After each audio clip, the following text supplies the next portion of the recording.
better than nothing. Hello, everybody. Welcome back to Squat Cobbler. This is episode 58, take two. I am Mike at Official Pagan on everything, and joining me, as always, Hi, everybody. This is Kelly at KELLYTHUL on Twitter. And we had a super weird start to our podcast in that Mike did the intro and I didn't hear a single word of it. There was just huge amounts of dead air. I'm like, anytime. But we're good now. Everything's well. excellent, good. As long as you can hear me, then we're good. We're doing another one of our prisoner exchanges. For any of you who don't know, Kelly and I had such a good time doing the Alice Cooper reviews, we decided to keep the album review thing going. We're doing these album prisoner exchanges. It's an idea that Kelly came up with, where we're each exposing the other one at a time to an album that was influential on us in some way or that we have strong opinions about, and getting the other one's opinion on it. I decided, since we did a few, sort of edgy, somewhat divisive albums, I would just take it easy this week, do something that couldn't possibly offend anybody, and that's Filosofem by Burzum. Do you have any top line reaction on this, Kelly? So he wasn't officially a member of Up With People, correct? Just want to kind of clarify that. Top line reaction. So this has been discussed quite a bit post show that this was coming, and Mike's going to be providing some additional context on why there's some nuance to this album and artist. But I enjoyed it. As we get through and we talk about it, I'll cover there's a couple places I was thrown a little bit, and but I did actually enjoy quite a bit, particularly the front half of the album. Interesting. Okay. So before we get too far into it, if anyone doesn't know who Burzum is, I don't recommend a Google search. It might give you some preconceived notions about what you're about to listen to. So here's the thing. Especially in today's age with the Me Too movement and all that stuff, I think that more and more people are actively becoming aware of the sometimes troubling nature of the personal lives and opinions of the artists who create the things that we consume. So I remember being a kid, going to museums, falling in love with paintings, going home and looking up the artists in encyclopedias. Kids who know what Wikipedia is now, imagine Wikipedia was printed out and boring, although more accurate. That's what an encyclopedia was. Oftentimes, I would find that artists whose work I really enjoyed harbored beliefs or did things that I am very much not in line with. Has that ever happened to you, Kelly? Yeah, a little bit. Occasionally, you'll get to the soft white underbelly of a particular artist, and you're like, I don't know so much anymore. So sometimes enjoy the art for the art's sake, and don't dig too much into the artist's background, because many times it could be disturbing. Yeah, and it's happened a lot with me. Authors is where it usually hits me the most. I'll get really into a particular author, read a lot of their books, and then find out that they're like Nazi sympathists or murder babies and like just absolutely insane things 7 books in or something along those lines. One of the things that's come up more recently, though, is how to put context to music artists who have, let's just say, like troubling backgrounds or difficult backgrounds to get around. I'm not talking about artists who, in their music, express extreme political views or social views or racist views or any of that kind of stuff. I'm talking about when their music doesn't necessarily reflect all of that, and then you delve into their personal lives and find out that that's what they as people are all about, even if it's not in their art. And I know for a lot of people, it's incredibly difficult from that point forward to try and separate the art from the artist. And that's one of the things that I see that's happening a lot right now. So, like, just as a good example, recently, Spotify decided that they're going to remove a number of artists from their playlist that they generate themselves because they feel like it's against, the company policy to promote artists who do things that they don't agree with. And that's fine. And a lot of people applauded that. So, an example of that, one of the artists who's getting a lot of attention right now that they pulled off of there is R. Kelly. Now, Kelly, I'm sure you're familiar with R. Kelly and why he might be a troubling artist to support. I am familiar with the issues involved with Mr. Kelly. Okay. So, not a lot of people put up much of a fuss about that, but a few other groups have shot some emails or some public statements to Spotify listing more bands like, hey, if you're going to single out R. Kelly and this band, why not these bands? So I saw a article. I can't remember on which site. It was a bigger music site though. Either it was Vice or Billboard or something along those lines. That was like, hey, the problem with this whole thing, like I get where everybody's coming from, but the real problem with all of this of singling out artists who you might want to be aware of their personal beliefs and values and maybe factor that in when you're making the decision to listen to them is that we're ignoring huge bands because of their popularity. So a good example of that might be, so let's just take R. Kelly, for example, who everything that's been said about him is essentially accusations. I'm not saying that he did or didn't do those things, but if you want to look at accusations against specific artists, Michael Jackson might pop to mind. But I don't really see a huge push to remove Michael Jackson from streaming services and playlists. Another even bigger example would be the Beatles. If we're going to talk about people's personal beliefs, I have a huge problem with the personal lives of members of the Beatles. But I don't see anybody calling for a boycott of Beatles music. So with a band like Burzum, who is exceptionally difficult to separate the art from the artist, and I know I'm going on for a long time here, but I feel like this is all important to get out up front for the people who are familiar with Burzum and are going to have a preconceived notion about this. The band is led by its primary and only consistent member, Varg, who has extreme, in his personal life, extreme right-wing political views and has gone to prison for murder and arson. These are things that I certainly would never condone. I don't want to speak for Kelly. He may be on the pro-murder and arson side. I don't want to make snap judgments, but I think he's probably not pro-murder and arson. Is that safe? That's a fairly safe assumption. And as we've talked on previous shows, we tend to try and go into the music, independent of reviews of the album, independent of any kind of deep research. We kind of take in the Prisoner Exchange albums for what they are, and then kind of subsequent might do a little bit of digging to kind of be prepared to have the conversation we're having today, which was the path I followed for this. I had an inkling of some of the things I would find based on past conversations with Mike, and the whole murder stabbing part. As I read a little bit more about that, I know at least he contends is self-defense. Yeah, I feel like it should be said. Yeah, which I found ironic because as he described the self-defense model, I was like, well, I went there, but this guy was set up with a taser and he was going to tase me and torture me to death, so I had to stab him 47 times, which oddly enough was the exact interaction Mike and I had in Atlanta at Snarkstock. I came and Mike had a taser and I was a little worried, and I had brought the appropriate equipment to stab him 47 times, but it didn't work. Fortunately we were able to go to the puppet museum and everything worked out fine. Puppets will do that. They'll defuse a situation so quickly. Absolutely. If only Varg and Euronymous had puppets that night, things would be completely different. It's a shame. So I recommended this album for a number of reasons, though. I think it's topical to discuss an artist who has a troubled past. That's a situation where you should separate the artist from the art, because again, none of his personal beliefs bleed into his music. He's even gone as far as changing an album title shortly before the album's release because of preconceptions about the meaning of the album title. Because he strongly stands by keeping politics and religion and things like that outside of his music.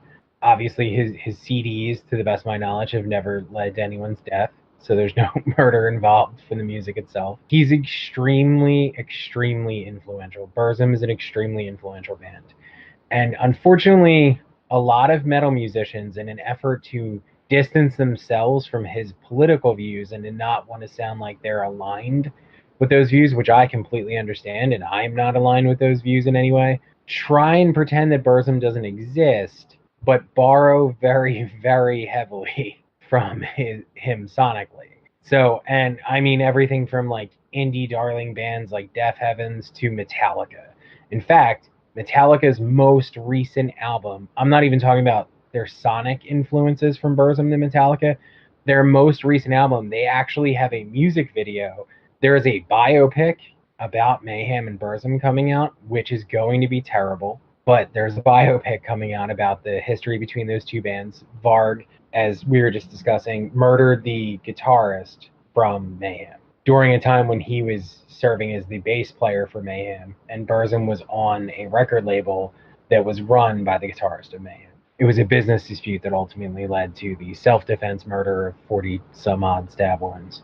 Metallica had the cast of the biopic in full Mayhem and Burzum garb be their stand-ins for a recent music video off of their current album. So there's heavy influence from everything from, underground metal bands to stadium bands like Metallica. So it's disingenuous, in my opinion, to pretend that this doesn't exist just because he has political views that most of us, I feel, don't agree with. We can't pretend that you're not borrowing from that music. And it's not that I'm supporting him or his beliefs, because I'm 100% against all of his beliefs in that area. But to me, it's interesting that we as a society are okay with the accusations against people like Michael Jackson, but not the accusations against R. Kelly. They were okay with the actions of certain members of the Beatles, but not okay with the actions of other people. I think we pick and choose things to be offended by. And I think in general, the best thing to do is to just separate the artist from the art. Because the reality of the situation, in my opinion, is that many artists whose work you consume in one fashion or another, you wouldn't agree with some of their personal beliefs if you knew them on a personal level. They're just smart enough not to espouse them on YouTube like some other people are. That's just my belief. Yeah. And a condensed version of that might be, it's perfectly okay to like Cat Scratch Fever. But not Girl Scout cookies. Fair enough. You got to get the deep cut Ted Nugent references in. It's a staple of Squat Cobbler. All right, so let's jump into this Prisoner Exchange review. I'm going to start off with the first track. Kind of reminds me of the Beach Boys a little bit now. The first track on the album is best known by the German language version of it, which is Dunkelheit, but it's actually the self-titled song Burzum. If Burzum had a hit song, this would be the song. This is a really well-known song. It's appeared in a number of movies. The riff is really famous. You can find thousands of people on YouTube trying to play it. It's the closest thing to their mainstream commercial hit. Now, one of the things that you have to know about Burzum going into it is that they are considered to be one of the forebearers of the black metal genre. They were also one of the first ones to move away from it. So while their first couple of albums are basically strictly black metal albums, starting with the record before this, you start to get elements of ambient music, drone music, and then very quickly after this, they fall much more into ambient and folk music than metal altogether. But this song in particular is probably their best known song. It establishes a lot of Burzum's sound, which you can hear very heavily in a lot of the metal production of today, which is washed out, distant, tremolo picked guitars. I would say, strangled vocal approach to the screaming, and the intentionally lo-fi production that a lot of bands nowadays, especially metal bands, are trying to emulate. One of the things they did with this record was they recorded things in a very limited number of takes on intentionally poor equipment. And he even asked for the worst possible microphone that he could record with, which was a headset like you would see on a 90s receptionist, just screaming into that instead of a actual microphone. What were your thoughts on this song, sir? So while I respect the artistic integrity of I want to go lo-fi and I want to jack up the vocal lyrics, I wouldn't have minded a slightly cleaner version of the vocals coming through on that, and noticeable. And then as I mentioned to begin with, don't do any research before listening to it. Post listening to it, did some digging, and definitely found out about the commitment to lo-fi and the desire to say, get me the worst microphone possible. And whoever the sound person was very successful because nailed it. It is crappy. It's a driving song, dark ambient, kind of industrial flavoring to it. It's a very good piece of music. It is, what I kind of like too about it is it kind of comes out with that kind of driving industrial dark ambient sound to begin with, and then about halfway through, you get a slightly cleaner the motif of the song comes through again in a slightly cleaner fashion, as clean as it's going to get on this album, and it was a good interplay. But I thought this was a very impressive piece of music. I liked it quite a bit, and as I'm kind of settling in, because this is my first exposure to Burzum, I go, okay, I can get into this. I really enjoy this first song. Now, I really had no. So, for me, for anybody who doesn't know, professionally, the first music that I was involved in was black metal. So, I had no idea what your exposure to black metal was. And of course, this Burzum is one of the founders of what we would think of today as traditional black metal. This is like the most extreme version of it that you're going to find. So, I really didn't know what your reaction to it would be. But like I said, this is a especially popular song. So I felt like your response to this would be a good way to gauge where we're going to go from here. Plus, too, at just 7 minutes and 5 seconds, this is the shortest song on the album. Yeah, it's a ditty. Although, I mean, most of the other ones weigh in a little bit more than this, with the exception of one behemoth we'll talk about shortly. All right. Well, moving right along, we have Jesus's death. Hold on a second. I'm going to get my notes out. I actually took notes for this, which normally I don't do. But for this one, I wanted to get some notes just because I wasn't sure how the review was going to go. So what I like about this song, sticking with that kind of cold, distant guitar sound, the guitar notes on this almost sound brittle. Like the strings are about to break at any second. And one of the things, particularly on these early Burzum records, so these first few Burzum albums, which are considered like the classic albums, recorded before he went to prison, these albums were actually all recorded in a short period of time and then released over a period of a few years. So a lot of it was recorded together. And it's interesting when you listen to them because there appears to be, when you listen to them, an evolution in the band's sound. But in reality, most of the songs on those first four albums were recorded in a short period of each other. So it's kind of an interesting thing. But one of the staples of these early albums is that the drums and bass are buried intentionally in the mixes of the songs. So in this song, the drums are like just a barely audible rumble in the background. What did you think of this one? So this reminded me a lot of Surfing USA. Actually, my first note on this was goth surf music because I did. This is actually my favorite track on the album. Nice, because it is, if the Beach Boys became possessed by the spirit of dark metal, this would likely be the kind of song they would do, and it has to be a very tiring song to play because this clocks in over 8 minutes, I believe. And there's some serious repetitive guitar riff stuff going on that has almost a. I had to throw in the Beach Boys reference just because Mike always does. But actually, it's probably a little more Dick Dale is where I would go in terms of not reminiscent, but if I was to draw any sort of parallel there. But I really enjoy this song. I agree the drums are kind of varied for the most part. They actually, but it kind of in my notes when I was talking about, boy, this guitar, it is kind of like goth surf music.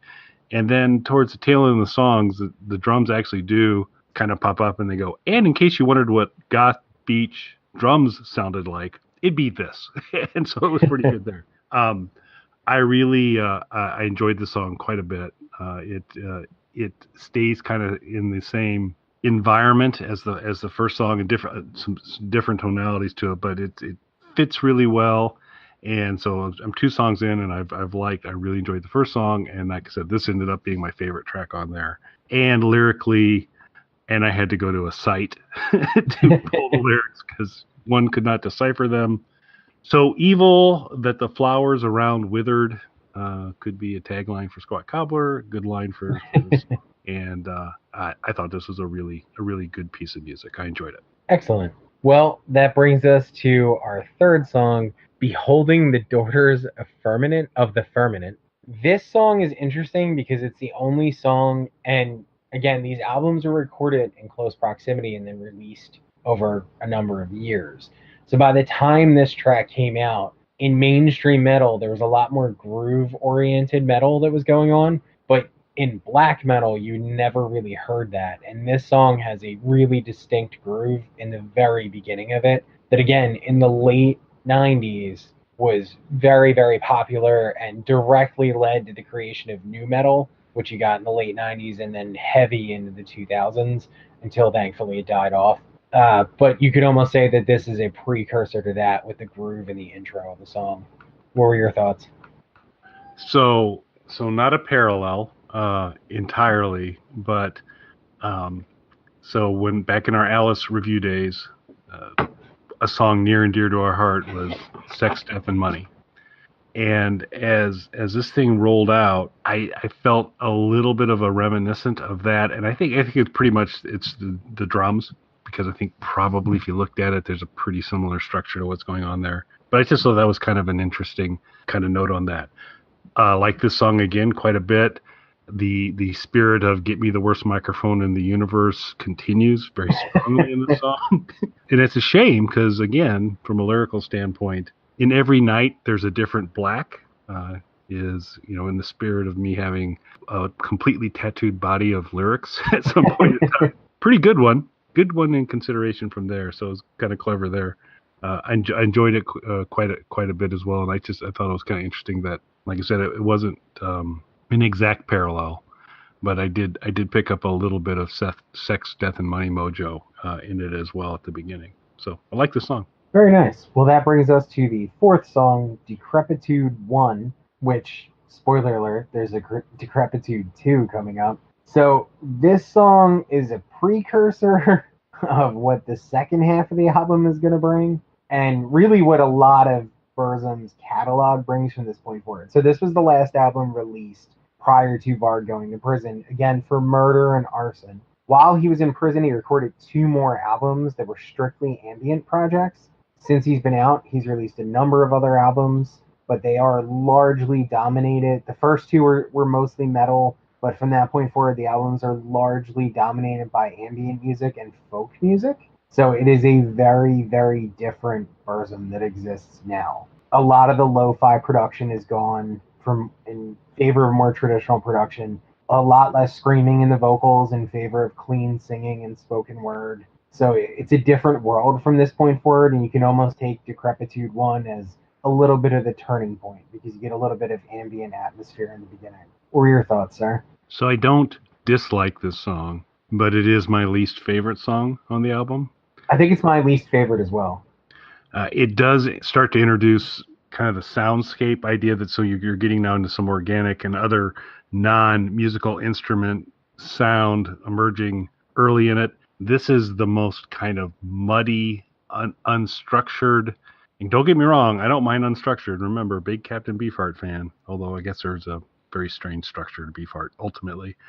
But it didn't hang together as well to me as the first 3 songs on the album did.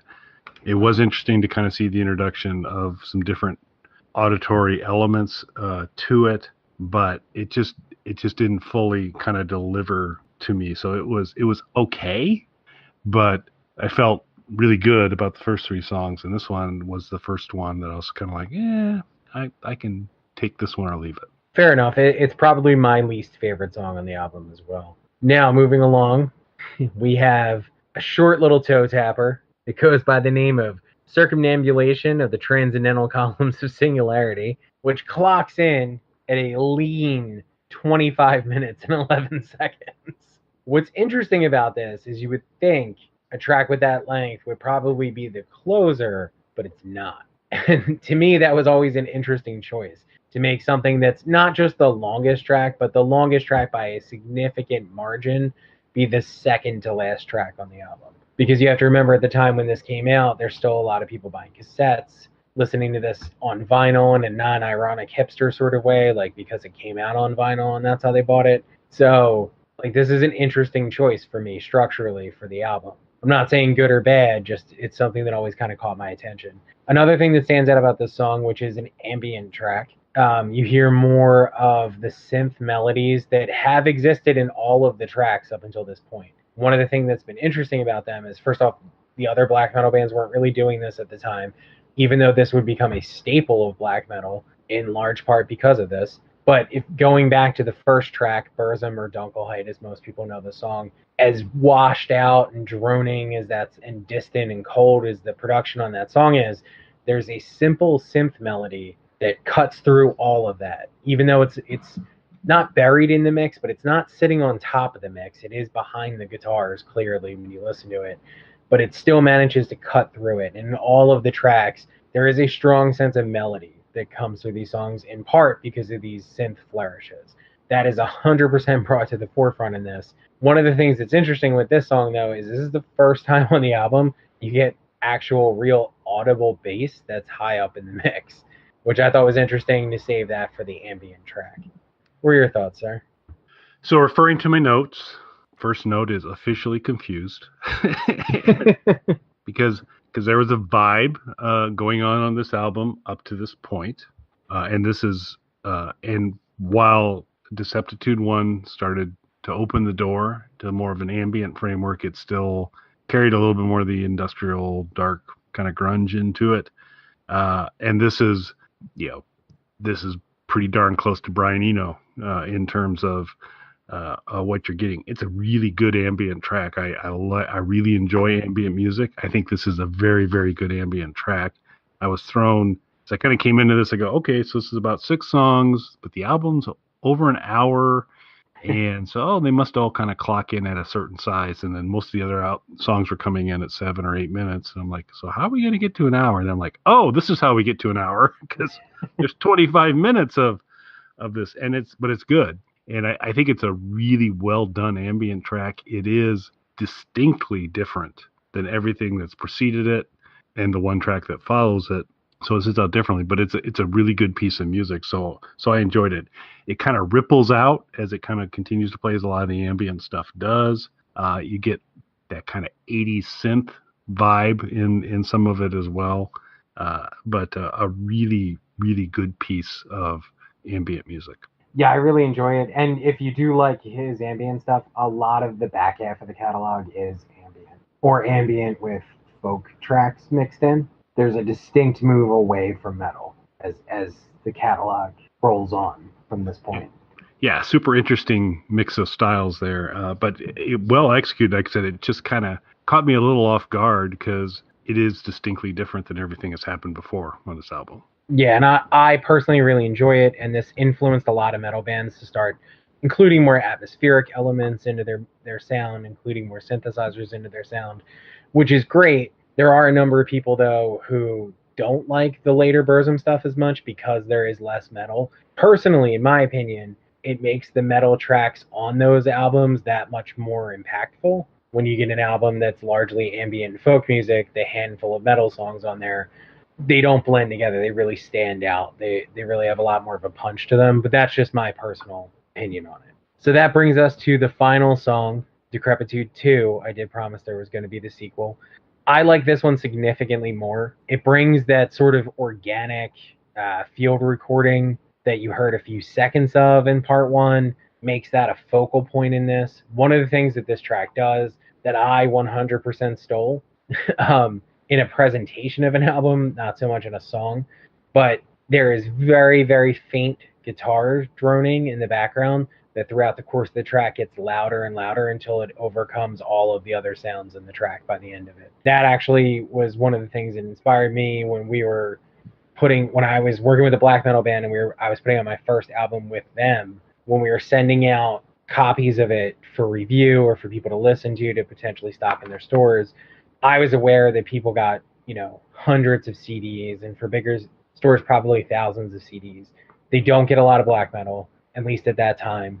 A lot of people didn't even know what black metal was, particularly in the US. So I needed something that was going to help us stand out. So I thought back to this song and how the guitars just get louder and louder. And what I did was I mixed the press copies of it, where the first song was very low. The second song got a little bit louder. The third song a little bit louder.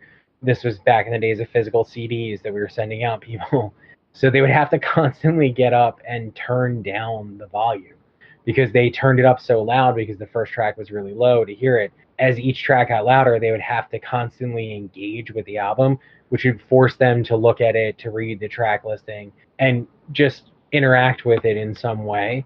And a lot of people told me afterwards when they figured out what we'd done that that was actually a big part of getting them to order CDs or to pay more attention to the album. So that is in large part inspired by this. What are your thoughts, sir? So I like Deceptitude 2 significantly better than Deceptitude 1. It also, just like Deceptitude 1, starts off with some soundscape kind of organic, much more pronounced than Deceptitude 1. Introduces piano to good effect. Cleaner, and this was kind of part of the reason I liked it better, a little bit kind of cleaner and structured than Deceptitude 1. Towards the tail end of it, it starts to kind of muddy back up, similar to Deceptitude 1. I did really, though, at the very, very tail end, as he brings it home, it was a really nice ending. I actually really enjoyed how this song kind of basically rounds out at the very end. So liked it significant. I enjoyed this song quite a bit. Very interesting to kind of have, these bookending, the very long named ambient track. but I thought it was a good song. I do also agree with you that it kind of felt like its predecessor might have been the natural conclusion to the album. But it was still, I enjoyed it, particularly the front half of the song. There's a little bit towards the middle of the second half that it gets back to Deceptitude 1, but then finishes nicely. So I like the song. Excellent. So overall, what was your take on this? So new territory for me. This is not a genre that I've spent a lot of time with. I did enjoy it. I was, again, kind of thrown with a really well constructed, good ambient track amongst a bunch of other songs that are of a different ilk. But I did. This was, as we go through the Prisoner Exchange, at some point in time, one of us is going to throw out an album to the other that's like, yeah, I didn't like this one much at all. And I had some concern as I went into this one where this might be the one, and I was certainly going to be straight with you if I'm like, this didn't do it for me. But I did. I appreciate the opportunity to hear it, because this is not something I would have come across any other way. I enjoyed it. There's really only one track that I'm just mildly indifferent to, but it's a good album. And if folks haven't had a chance to kind of hear it, they should do that, and also check out other parts of his catalog. Absolutely, but maybe not so much his political views and things like that. Probably not. Yeah. Real quick though, before we leave, one thing of note, for anyone going on YouTube, the band title track Burzum, which you'll usually find under the German title Dunkelheit, as I mentioned, had a music video, and that music video was shown on a VH1 in what I can only imagine was someone's last day of work because they were fired. But you can find uploads of the VH1 screening of the video with the VH1 logo in the corner and stuff. Worth watching, just for that. So if you can come across that on YouTube and shoot me a link, I'll be sure to include that in the blog post. I will. Yeah. Excellent. Good. Nope. I will continue to officially declare this is fun. We kept the Beach Boys callbacks to a minimum this episode, so that was unique. Wait on the next one. Yep. There'll be opportunity. Yeah, and of course we will, want to stay true to the theme. Now Mike's introduced, you need to separate the artist from the art. As we come to the next artist, it'll be the Bonzo Dog Doodah Band, who's kind of one of the core masterminds of the Bonzo Dog Doodah Band is Neil Innes, and Neil takes, much like Burzum, a very strident position that, Elton John's a little bit full of himself. So there's that. Obviously, there are dark times ahead, more so for Kelly's recommendations than mine. Clearly. I hope everybody enjoyed this. I hope you give the album a chance and that you can separate the art from the artist, because you probably already listen to bands who have done things, said things that you don't agree with. So it's important to kind of keep perspective. Now, it's different, like I said, if they bring that into their music, but otherwise, separate the product from one of the people behind creating. So I hope you guys give this album a chance. You give all the albums a chance we've listened to. Unfortunately, there was nothing on here I could throw Hillbilly in front of or compare to Achy Breaky Heart, but I'm sure it's going to come. Yeah, and I think the whole separate the art from the artist should also be considered for Squat Cobbler as well. So do that too, folks. And thanks for listening, everybody. Thanks, everybody.